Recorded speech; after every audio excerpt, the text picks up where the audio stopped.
Welcome to a presentation on applying a course correction approach. The purpose of this presentation is to examine two student scenarios, Student A and Student B, in the adult literacy course and to determine the appropriate corrective action required to ensure learner success. This presentation is for training purposes for the facilitators who would be managing the course. Administrators are mostly comprised of adults ranging in various ages and backgrounds, holding either an administrative, coaching, or teaching position at a school. It is our goal that by the end of this presentation, you will be able to apply corrective strategies when conducting or encountering learner inadequacies during the learning process. The idea behind the adult literacy course is to improve parent literacy skills when reading with their children. It is a free online course accessible anytime and anywhere. The instructor is available with office hours for questions and feedback. The students are ELL adult parents who wish to help their child with reading at home but do not know how and are not able to attend the night classes offered due to transportation issues or childcare. The participants are varying in ages and are from different backgrounds. Each course will have a specific opening start date and a closing date. Due to the flexible scheduling of the course, the learners will learn at their own pace and move through the modules at their own speed. The course was designed using the backwards design model and adult learning theories for activities, assessments, and collaboration. There are 3 modules, each consisting of correlating tasks, activities, or quizzes. The tasks in the modules fall under 3 categories, which are collaboration, relevance, or application in the real-world setting. This ensures that each module has activities that are supported by the adult learning theory. There are 3 main goals in the first 3 modules. By the end of the first module, the learners will be able to explain the benefits of reading with their child. By the end of the second module, they will be able to apply appropriate literacy terms. By the end of the third module, they will be able to generate comprehension questions about the text, beyond the text, and within the text when reading with the child. These goals build on each other and have been evaluated to ensure that they follow Bloom's revised taxonomy. Let's examine this scenario. As you are reviewing students who have reached the halfway point in the course or have completed the first 2 modules, you notice 2 students who are not participating in course discussions, or when they do post, it is below average. Take a moment to pause the presentation and reflect. Talk with those at your table, or if you are alone, think. How would you currently handle the situation? What corrective measures would you take to change the course to promote student engagement? How do you conduct a proper evaluation of the situation? There are many models or methods that could be followed for evaluation of courses, but since this is addressing participation reluctance, we will use Kirkpatrick's 4-level evaluation model. The 4 steps in the model are: Step 1, reaction. What is the reaction of the learner in relation to the learning process? This includes training content, materials, instructor, facilities, and delivery methods. Step 2, learning. What did the students learn by participating in the program? How was the knowledge improved? Step 3, performance. What can the student do now because of the program? Step 4, results. What are the noticeable results from the learning process? Next, you will need to determine what action steps need to be taken in relation to the model and situation. Create an outline of the evaluation plan of action.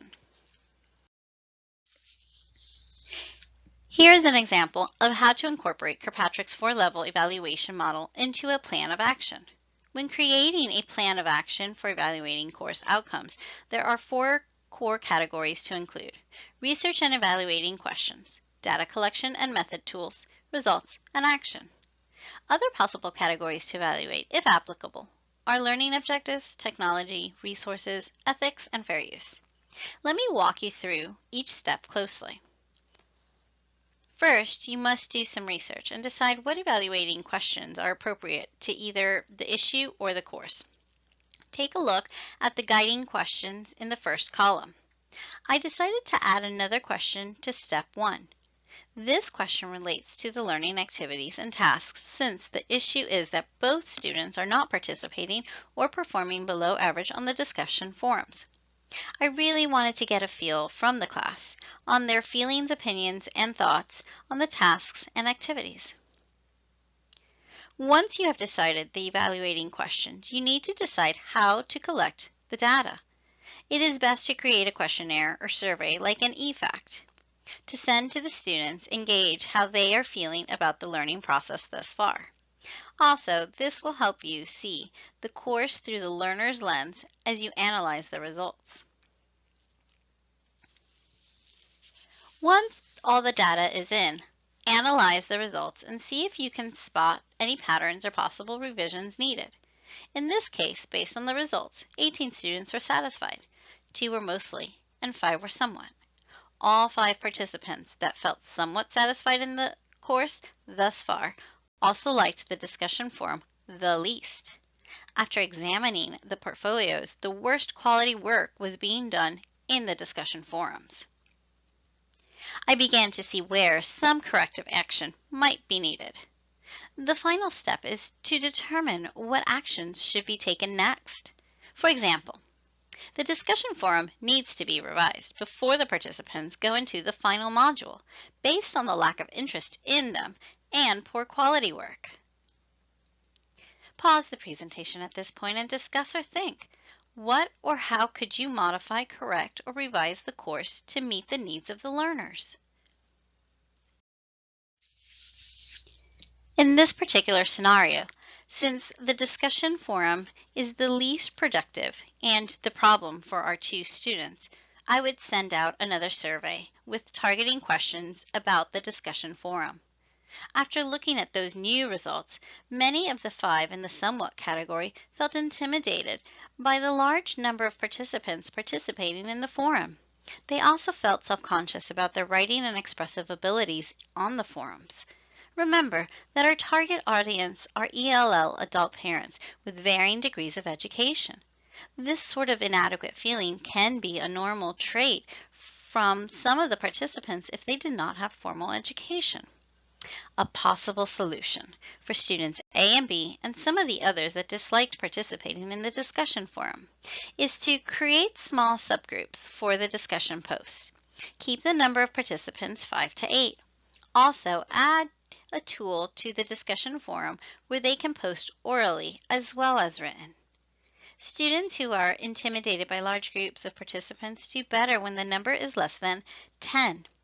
They feel safer to express themselves in an intimate small group setting, and there is less of a chance of them dropping the course. Pause the presentation and think. Are there other possible solutions or course of actions that could be taken? Here are some suggestions to think about.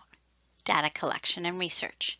Be sure to decide on which method you will use to collect the data, qualitative, quantitative, or mixed method. Evaluate the survey you created or have a third party look at it so that there are no biased questions. Analysis.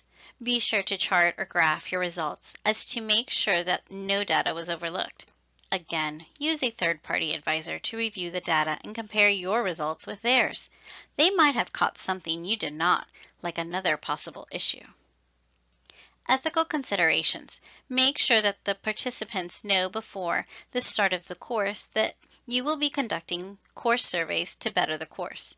Make sure that they understand that the surveys are anonymous and will not reflect on their tasks. Also, these surveys should be voluntary and not hinder the participant if they do not complete one.